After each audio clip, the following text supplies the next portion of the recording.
Bonsoir à toutes, bonsoir à tous. Merci d'être avec nous sur TV 78. Nous sommes le jeudi 22 février. Voici le programme de ce soir.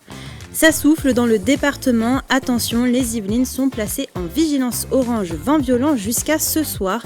De fortes pluies sont également à prévoir. Par précaution, les villes mettent en place des mesures de sécurité. On fait le point en début d'émission. Dans 4 mois, ce sont les Jeux Olympiques de Paris 2024. Alors pour faire monter l'engouement, l'agglomération de Saint-Quentin-en-Yvelines propose des visites gratuites des sites olympiques. Hier, une trentaine de personnes ont pu découvrir le Vélodrome national. Le jeudi, comme d'habitude, nous vous donnerons nos idées de sortie pour le week-end. Au programme de ce soir, du sport, de la lecture, du football freestyle et les rendez-vous yvelinois à ne pas manquer au Salon international de l'agriculture. Une aventure 100% féminine. 4 Yvelinoises participent à la 24e édition du Raid Amazon. Course à pied, canoë, VTT, tir à l'arc, elles s'envolent pour le Cambodge le 12 mars. Ce sont nos invités du 7-8. Vous connaissez le programme, bienvenue dans votre 7-8. Tout de suite, on fait le point sur les informations à retenir aujourd'hui dans les Yvelines.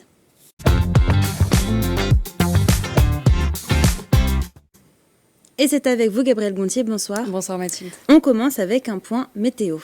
Oui Mathilde, les Yvelines sont placées en vigilance orange vent violent jusqu'à 22h. Des rafales de vent allant de 90 à 120 km/h ont soufflé une bonne partie de la journée. Conséquence, le château de Versailles a fermé le parc, les jardins, le domaine de Marly et le domaine du Trianon aux visiteurs dès 10h30. Côté transport, le trafic a été perturbé.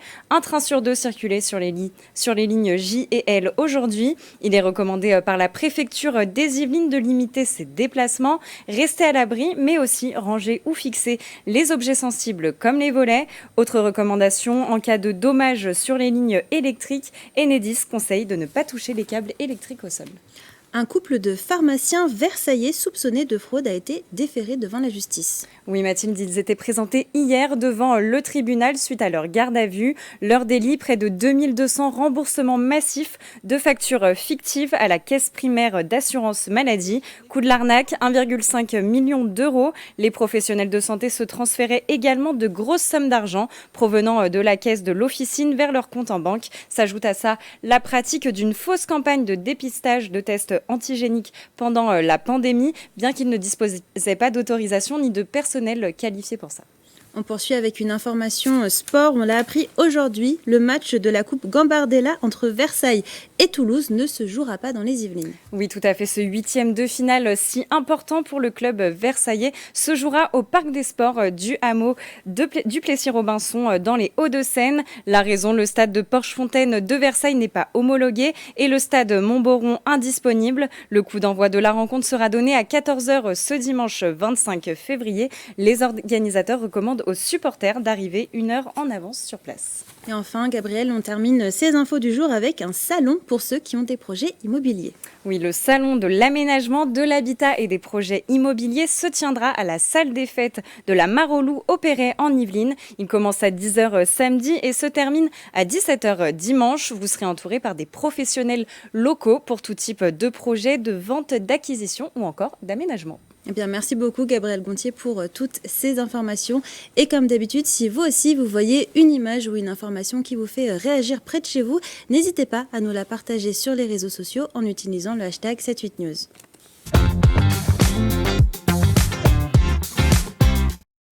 Elle est de plus en plus présente dans notre société. L'intelligence artificielle bouleverse nos codes et notre quotidien. Alors pour se préparer au monde de demain, 13 jeunes de Trappes ont fondé une association Osmose. Leur ambition, généraliser l'accès aux nouvelles technologies.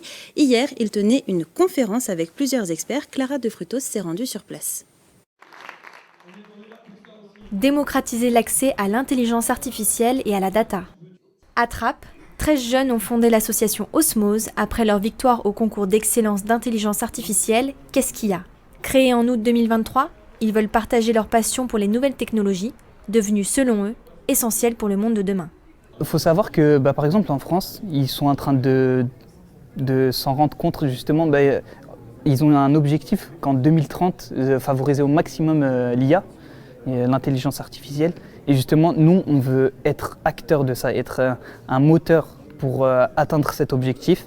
Un objectif qu'il tente d'atteindre en proposant des ateliers d'initiation au métier de la technologie notamment. Une centaine de participants, dont 40% de femmes, ont déjà répondu présent. Osmose veut aussi venir en aide aux startups en mettant en place un incubateur. Depuis la création du dispositif, 4 structures ont déjà pu en profiter. Des engagements qui ont été salués au niveau national, mais aussi international. Supporter les associations comme Osmose est parfaitement aligné avec les objectifs de mon centre qui prône la diversité, l'inclusion dans le monde de la data, non pas parce que c'est bien, mais surtout parce que c'est une nécessité. Aujourd'hui, en fait, on est sur un monde de plus en plus complexe, on est sur un monde de plus en plus digital. C'est là où l'analytique et l'IA en tant qu'outil vont nous permettre de mieux comprendre les situations, de passer moins de temps à tourner notre data et à nous concentrer en fait sur ce qui compte le plus, à savoir la résolution des problèmes, à la réflexion aux problèmes et à l'action face à ce problème-là. C'est important, oui, à partir du moment où il y a un besoin. Et donc ils ont relevé, et je pense que la mairie de Trappes aussi, par l'initiative, en tout cas sa participation au projet Caskia, a bien relevé qu'il y avait à la fois un besoin en termes d'emploi, mais également des possibilités par rapport à l'IA et la data. C'est ce qu'ils essayent de faire pour la commune et pour le territoire. Pour la suite, Osmose voit grand. En mars prochain, l'association se rendra en Arabie Saoudite pour participer au plus grand salon de la technologie, l'IP. Et vous pourrez retrouver ce reportage dans le Sky Echo de demain. Il sera consacré à l'intelligence artificielle et à la data dans les Yvelines. On poursuit avec un portrait à présent, celui de Julien Duparc. Cet habitant du Mesnil-Saint-Denis a été victime d'un AVC à l'âge de 39 ans. Il nous raconte comment il a réussi à retrouver son autonomie après de longs mois de rééducation. C'est le reportage de Julien Leroy. Ah, c'est celui que j'ai pas regardé en plus. Tu vois ça me plairait bien. Ça c'est joli ça. Ouais, Julien Duparc revient de loin. En novembre 2019, allongé dans son lit, ce Ménillois ne ressent plus sa jambe et son bras côté droit. L'homme âgé à l'époque de 39 ans est victime d'un accident ischémique transitoire durant une trentaine de minutes. Premier signe d'un accident vasculaire cérébral plus critique. Certaines zones de son cerveau ne sont plus alimentées en oxygène suite à l'obstruction d'un vaisseau sanguin. Avec l'aide de son épouse, il réussit à prévenir les secours et se retrouve transféré en urgence à l'hôpital André Mignot au Chénet-Rocancourt. Ils m'ont fait ce qu'on appelle une thrombolyse. Une thrombolyse, c'est une piqûre qui permet de fluidifier le sang pour faire dissoudre le caillot qu'on a dans le cerveau. Mais malheureusement, le lendemain matin, j'ai fait mon AVC beaucoup plus grave et j'ai été transféré à l'hôpital Foch. Julien reçoit cette fois une thrombectomie, un acte mécanique consistant à retirer le caillot en passant par l'artère fémorale. Après 2 jours de coma, l'homme se réveille hémiplégique et aphasique.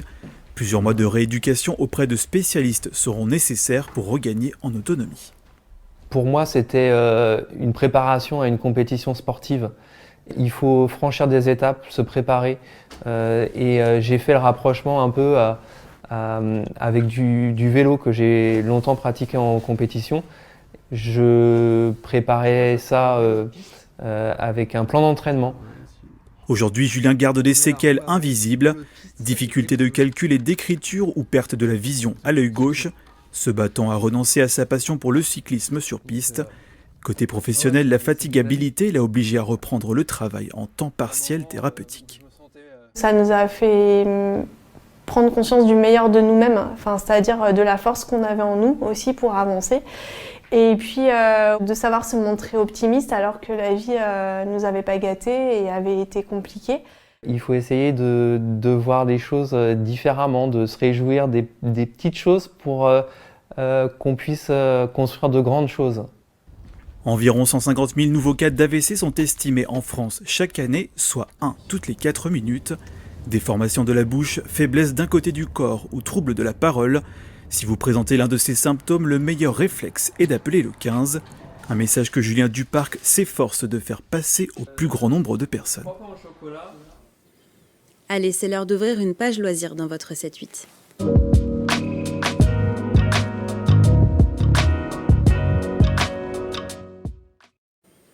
Les Jeux Olympiques de Paris 2024 arrivent bientôt. Dans quelques mois, les Yvelines seront le théâtre de plusieurs disciplines olympiques comme le vélo, le VTT, le BMX, le golf ou encore les sports équestres. Pour faire monter l'engouement, l'agglomération de Saint-Quentin en Yvelines propose aux habitants de visiter les sites olympiques comme le golf et le vélodrome national. Hier soir, une trentaine de curieux se sont rendus dans le temple du cyclisme sur piste. C'est le reportage de Gabriel Gontier et de Michael Elmidoro. Il voulait immortaliser ce moment. Une trentaine de curieux a pu visiter ce mercredi 21 février le Vélodrome National, un rendez-vous organisé par l'agglomération de Saint-Quentin en Yvelines en amont des Jeux Olympiques de Paris 2024. Objectif, faire découvrir au plus grand nombre la structure retenue pour l'événement international. Pour une visite en famille, c'est sympa. On est venu avec les enfants qui ont pu aussi profiter de cette structure. Je pense que c'est une façon comme une autre d'impliquer la population dans le projet et dans les Jeux Olympiques, oui. Au programme de cette visite d'1 heure, un entraînement de l'équipe de France, une présentation générale du vélodrome et de sa piste de 250 mètres et de 8 mètres de haut et des explications sur les vélos utilisés par les sportifs. La session s'est terminée par une séance de questions-réponses. Il y en a eu plein, les questions particulières sur la piste, sur ce qui va se dérouler au jeu, comment ça va se passer, où vont être les athlètes. Je pense que voilà, tout le monde est assez curieux de comment ça va se passer, comment ça va s'organiser aussi. On a peu d'infos finalement, mais c'est vrai que nous ici, en accueillant les jeux, on peut leur donner les petites coulisses qu'on commence à avoir et je pense que c'est ça qui leur a plu. Ouais. Les visites affichent déjà complet. Au total, 210 personnes se sont inscrites pour visiter le Vélodrome National et le Golf National de Saint-Quentin en Yvelines sur les 5 rendez-vous organisés entre février et fin mars. Et une liste d'attente a dû être créée pour les personnes qui n'ont pas de créneau. Il y a une très très forte demande et je pense que les gens sont assez impatients de découvrir en fait ce lieu qui va accueillir les Jeux. Vu le succès rencontré par ces visites, de nouveaux créneaux pourraient être programmés au printemps. On poursuit cette page loisirs avec vos idées de sortie pour le week-end. Gabriel, on commence avec l'ouverture dès demain du Salon international de l'agriculture. Oui Mathilde, animaux, agriculteurs et produits régionaux vous attendent dès samedi, porte de Versailles. Si l'événement est international, des Yvelinois sont présents. Parmi eux, l'épicerie Les Deux Gourmands à Crépierre, les producteurs des yaourts Y situés aux Alluets-le-Roi ou encore la conserverie artisanale de poissons Écailles et compagnie située à Thoiry.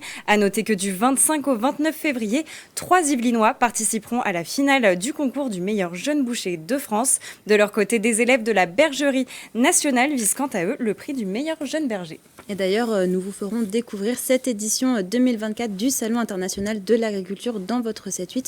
Tous les soirs de la semaine prochaine, vous retrouverez un reportage sur le salon. On poursuit Gabriel avec un rendez-vous qui, lui, s'achève ce week-end à la médiathèque du Canal. Oui Mathilde, toute la semaine, la médiathèque a mis le sport à l'honneur avec une semaine spéciale dédiée au sport et aux Jeux Olympiques et Paralympiques 2024. L'événement s'achève ce week-end au programme des ateliers sport et santé, gestion du stress ou encore créatif autour de la flamme olympique. Toutes les infos sur le programme sont à retrouver sur le site immédiathèque.sky. Toujours en sport, on poursuit avec un autre rendez-vous à Versailles. Oui, la ville propose une conférence sur l'histoire des sports équestres de l'Antiquité à Paris 2024. Depuis l'Antiquité, la fonction des chevaux a évolué, passant d'objet de service à celui de loisir. En 1900, l'équitation s'impose alors comme discipline sportive lors des deuxièmes Jeux Olympiques. Cette conférence a un écho particulier puisque les épreuves équestres des Jeux Olympiques et Paralympiques 2024 se tiendront dans les jardins du Château de Versailles cet été. D'autres conférences sont prévues au mois de mars. Et on continue à parler de sport puisque dimanche, Gauthier Fayol sera au centre commercial Westfield Vélizy 2 pour faire une démonstration de football freestyle. Oui, le champion du monde vous propose une animation football freestyle, vous l'avez dit. Alors qu'est-ce que c'est le freestyle ? C'est une discipline artistique qui fusionne l'art de jongler avec le ballon, l'acrobatie et la danse. Vous pourrez ainsi découvrir des performances inédites et vous initier aux techniques de base du freestyle avec un champion. Et enfin, Gabriel, on termine avec une opération qui devrait plaire aux lecteurs. Oui, l'opération Livre à 1 euro revient chez Cultura ce week-end. Cette année encore, la maison d'édition Jeunesse Lire c'est partir vous propose des livres à prix unique. L'objectif, faire vivre et aimer la lecture au plus grand nombre en la rendant accessible. Rendez-vous donc dans les magasins Cultura près de chez vous. À plaisir, Morpart, Rambouillet ou encore Orgeval. Eh bien, merci beaucoup Gabriel Gontier pour toutes ces idées de sortie. C'est bientôt l'heure de passer aux invités du 7-8, mais avant, je vous propose de faire un point sur la météo de demain et de ce week-end.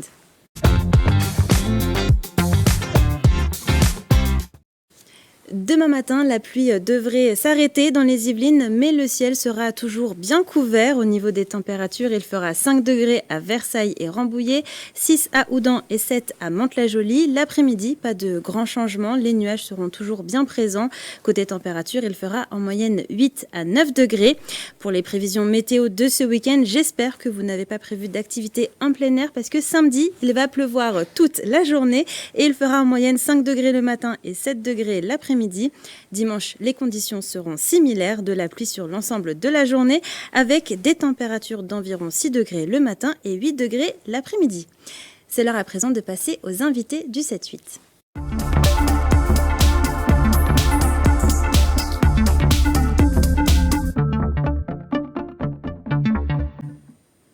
Et ce soir, pour les invités du 7-8, je suis accompagnée de 3 Amazones. Christelle Marie, bonsoir. Bonsoir. Alors, vous allez participer à la 24e édition du Raid Amazon avec la team Les Fabuleuses. C'est ça. En face de vous, Armelle Girardot, bonsoir. Bonsoir. Alors vous allez également participer pour la team Les Étoiles des Dunes. Et enfin, Myriam Thor, bonsoir. Bonsoir. Vous faites partie de la team Les Amazias. Alors le Raid Amazon, pour ceux qui ne connaissent pas, c'est une course 100% féminine fondée en 2001 par Alexandre Debanne. Le top départ de cette 24e édition, c'est le 12 mars. Vous allez vous envoler pour le Cambodge. Alors, première question, Christelle, je me tourne vers vous. Pourquoi est-ce que vous avez décidé de participer à cette course ? Alors, c'est une proposition de la responsable de ma boîte, la gérante, qui souhaitait faire un projet d'entreprise pour une cohésion entre nous 4. Je dis nous 4 parce que finalement, nous sommes 2 équipes, oui. Donc les Fabuleuses 1 et les Fabuleuses 2. Donc voilà, un projet d'entreprise et où chacune a ses propres raisons d'y participer, dépassement de soi, voilà, prouver qu'on arrive à faire... voilà, exactement, dépassement de soi. Armelle, Myriam, et vous, pourquoi est-ce que vous avez décidé de vous lancer dans cette aventure ? Comme vous voulez. Je vais commencer. Alors effectivement, il y a le dépassement de soi qui est lié surtout à la perte de personnes chères de côté de ma binôme et de moi-même. Et du coup, on avait envie de vivre à 2000% pour ceux qui n'ont plus la chance de le faire. Et aussi le fait de porter l'énergie du collectif. On est très engagés sur beaucoup de causes et on se rend compte qu'ensemble, on est beaucoup plus forts. Et voilà, donc c'était vraiment cette énergie-là du collectif qu'on voulait porter. Et puis aussi les valeurs environnementales, puisque du coup, on porte une fondation en ce sens. Et Myriam ? Et de mon côté, c'était le projet déjà de l'équipe Asia, donc le tour opérateur, qui du coup m'a proposé de rejoindre leur équipe de 2. Et donc, Asia est un tour opérateur dédié à l'Asie et ils avaient à cœur de pouvoir mettre en valeur le Cambodge, qui a vraiment besoin aussi de visibilité et de pouvoir allier le côté humain, défis sportifs féminins et la partie vraiment aussi associatif solidaire. Et solidaire, ouais. On comprend dans tous vos engagements, il y a vraiment le côté sportif, le côté solidaire et également l'aventure humaine. Il y aura environ 38 km de VTT, 15 km de canoë, 25 km de course à pied. Est-ce que c'est quelque chose que vous redoutez, le côté sportif de la course, ou est-ce que vous êtes bien préparé ? On ne le redoute pas tant que ça parce que si on y va, c'est qu'on savait quand même à l'avance qu'on allait avoir des sacrés défis à relever. Après, c'est surtout de l'entraînement, je crois. Et puis, voilà, après, il y a peut-être quelques disciplines qui font un peu plus peur que d'autres. Comme quoi, par exemple ? Le canoë. Je pense que c'est la discipline qui fait peur un petit peu à tout le monde. 15 km, c'est pas anodin, mais bon, ça va le faire. Ça nous a permis de découvrir des nouveaux sports. Oui, exactement. Des nouveaux muscles. Le tir à l'arc, c'est assez intéressant. Ouais. Ouais. Comment on s'entraîne au canoë, justement, dans les Yvelines ? Et ben, pour sur la scène, j'ai profité la semaine dernière de ma semaine au ski pour rejoindre mes collègues à Annecy, et donc sur le lac d'Annecy, une petite séance canoë. Mais c'est la seule. Voilà, il y a la base de loisirs. Ah oui. Aussi, avec le lac, voilà. Donc ça, c'était pas mal. Et ma binôme est dans le sud, donc il y a quelques rivières qui permettent de s'entraîner aussi. Quand on la base de loisirs de Saint-Quentin en Yvelines. Oui, tout à fait. Voilà, exactement. Alors cette année, le raid se déroule au Cambodge. Est-ce que vous connaissez déjà ce pays ou est-ce que ce sera une découverte pour vous ? Une découverte. Découverte, alors moi, je suis agent de voyage, donc pour la vendre régulièrement, j'en connais quelques aspects. Mais là, ça va être une vraie découverte du coup du pays. Donc je suppose que vous avez hâte Ah oui. de découvrir. Au milieu de la course, il y a la mythique chasse au trésor dans les temples d'Angkor. Vous avez hâte également, c'est quelque chose que vous attendez avec impatience? Ouais, je pense que c'est un endroit magnifique. Donc, c'est ça, je pense que vivre une expérience aussi marquante dans un lieu aussi fabuleux, ça va être chouette. C'est ça, on parle de l'aventure d'une vie en faisant le raid Amazon. Et je pense qu'en plus, le temple d'Angkor, dans le cadre, ça va être vraiment quelque chose d'exceptionnel. Puis ce que j'apprécie dans cette épreuve, c'est qu'on va être ensemble aussi, puisque les équipes seront ensemble. Certaines équipes seront... Et donc, ça fait partie de ce qu'on cherche, c'est la solidarité. Ouais, c'est ça, main dans la main. C'est un esprit exactement. Intéressant. Et dans un paysage magnifique et une population qui a l'air aussi fabuleuse. Donc, on a hâte. Oui, le raid Amazon, c'est aussi aller à la découverte de la population locale. C'est la première fois que vous participez à ce raid-là? Oui, tout à fait. Oui. Et avant, vous aviez déjà participé à d'autres raids ou pas? Moi, non. Alors, des courses engagées, des courses associatives, mais voilà, sur un événement, et c'est tout, pas un raid comme ça, sur plusieurs jours. Qu'est-ce que vous pensez que ça va vous apporter personnellement à la fin de ce raid? Je pense que comme toute expérience qui est, comme tu disais, expérience d'une vie, ça transforme. Et puis les rencontres, l'échange humain qu'on va avoir entre nous, entre les équipes et avec la population locale, je pense qu'on ne peut pas revenir indemne d'une expérience comme celle-ci. Et puis on peut se découvrir aussi. L'idée, c'est d'aller sortir de sa zone de confort et de se découvrir aussi dans un environnement qui va nous déstabiliser et voir ce qu'on est capable de faire, les ressources et où est-ce qu'on va les chercher. Est-ce que c'est ensemble, en nous, voilà. Et je pense qu'on va apprendre aussi des choses sur nous-mêmes. Alors en début d'interview, j'ai parlé un peu, j'ai présenté les teams. Christelle, vous allez participer avec la team Les Fabuleuses. Vous avez expliqué, du coup, vous êtes 4. Du coup, il y a Les Fabuleuses 1 et Les Fabuleuses 2. Est-ce que vous pouvez nous présenter un petit peu votre équipe? Alors, donc Christelle, moi, il y a Jessie, Estelle, ce sont les 2 binômes. Et mon binôme à moi, c'est Marilyn, qui est la gérante donc, de la société. Donc ce sont que des collègues? Que des collègues, oui, tout à fait. D'accord. Voilà, mais avec qui on a une bonne cohésion déjà à la base. Donc là, vraiment, ça va renforcer cet esprit d'équipe. Voilà. Et donc, Armelle, vous, votre équipe, est-ce que vous pouvez également la présenter? Oui, ça va aller vite, on est 2. Donc, moi, j'ai Isabelle, qui est une amie, en fait, que j'ai rencontrée il n'y a pas très longtemps, il y a 5 ans, en vacances, voilà.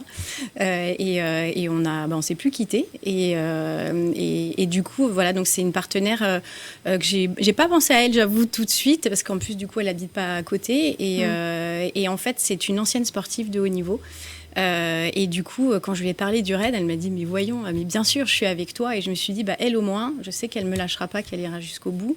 Et voilà, c'était et du coup, elle est à Toulouse et voilà. Et on est 2 caractères complètement différents. Ça va être très drôle. C'est ça qui est bien. Voilà. C'est bien pour se compléter. Voilà. C'est une difficulté en plus de s'entraîner à des endroits différents et de pas être ensemble sur l'entraînement, vous pensez? Alors pour ma part, ça l'a été parce que moi qui prône l'énergie du collectif, j'avais besoin de la sentir, de sentir sa présence. Et puis je suis très dans la communication et qu'on travaille sur de quoi tu as besoin quand toi t'es pas bien, etc. Et c'est plein de petites choses qu'on n'a pas forcément pu beaucoup travailler. Et du coup, moi, c'était un petit manque. Voilà. De son côté, elle, non, parce qu'elle va plus avoir besoin de se recentrer sur elle dans les difficultés. Mais moi, c'était une difficulté qu'on avait. Alors, on a réussi à se voir, mais c'est vrai que pas assez souvent à mon goût. Donc, j'ai hâte qu'elle arrive là bientôt. Et alors, Myriam, vous, c'est la team Amazia, c'est des collègues aussi? C'est une collègue? Alors, non, pas vraiment. En fait, il y a Déborah. Donc, en fait, Déborah et Emma qui travaillent toutes les 2 chez Asia. Moi, j'ai connu Déborah l'année dernière en voyage d'études qu'on a fait en Thaïlande. On s'est tout de suite très, très bien entendus. Et elle avait ce rêve depuis toujours de faire le raid Amazon. Et donc, elle m'en avait parlé, avait partagé avec moi. Et c'est vrai que je lui avais dit, mais moi, si tu fais ça, je suis carrément partante. Donc, du coup, ça s'est lancé comme ça avec eux. Et donc, je connais Déborah, mais je l'ai vue une fois l'année dernière. Et je ne connais pas la 3e personne. Donc, nous, ça va vraiment être un vrai challenge supplémentaire. Mais voilà, on essaie justement à distance de communiquer, de se booster entre nous. On partage nos entraînements respectifs pour justement se donner du peps et se dire, allez, on est une équipe déjà formée. Alors le Raid Amazon, c'est aussi un événement solidaire, on en parlait un petit peu. Cette année, les fonds seront reversés à l'association À Chacun Son Everest qui accompagne les enfants atteints d'un cancer ou les femmes en rémission d'un cancer du sein. Est-ce que vous y allez aussi pour soutenir une cause et si oui, laquelle ? Oui, donc nous c'est pour l'association Étincelle Rebondir avec un cancer, donc qui offre des soins de support aux personnes atteintes de cancer ou post-cancer pour les aider à retrouver un bien-être dans la vie, quelque chose de plus serein. Voilà. Armelle ? Alors oui, nous, c'est la Fondation Plantons pour la planète, donc qui œuvre pour la protection des forêts et de la biodiversité et qui milite aussi pour reconnecter l'humain à la planète et donc à l'environnement. Et voilà, donc c'est un engagement pour les futures générations et pour leur assurer de l'oxygène et de la vie. Et enfin, Myriam, vous pourrez pour une cause. Nous, Asia a choisi de mettre en avant le Cirque Phare, qui est une école qui est au Cambodge et qui s'occupe justement de scolariser et de permettre aux enfants en précarité au Cambodge d'avoir un avenir dans le cirque avec l'art, avec le chant, la danse, et ensuite de pouvoir proposer des spectacles qui, même à certains niveaux, peuvent tourner au niveau international. Pourquoi c'était important pour vous de mêler ce défi sportif à une cause solidaire ? Ça apporte toujours, je pense que ça apporte toujours quelque chose en plus. Ça engage encore plus. On peut pas reculer. Et puis en plus, si ça peut permettre de faire parler de ces associations autour de nous, c'est encore mieux. Voilà. Oui, on a pris le sujet dans l'autre sens, c'est qu'on ne fait pas forcément beaucoup de sport, mais on avait envie de porter une cause depuis longtemps, et c'est une cause qu'on tient qu'on milite depuis 10 ans, et du coup on a fait les choses inversées. On s'est dit comment avoir encore plus de visibilité sur cet engagement-là, du coup par des causes sportives. Eh bien, merci beaucoup à toutes les trois d'avoir répondu à nos questions et d'être venues sur le plateau de TV78. Merci à vous. On vous souhaite bon courage pour cette course qui se déroulera du 12 au 21 mars au Cambodge. Vous nous enverrez quelques photos, vidéos Oui, pour plaisir. vous suivre. Peut-être pas en pleine action, mais après. Encore une fois, merci beaucoup à vous trois. C'est la fin de ce 7-8. Merci pour votre fidélité. Je vous souhaite une belle soirée et un excellent week-end sur TV78. Prenez soin de vous.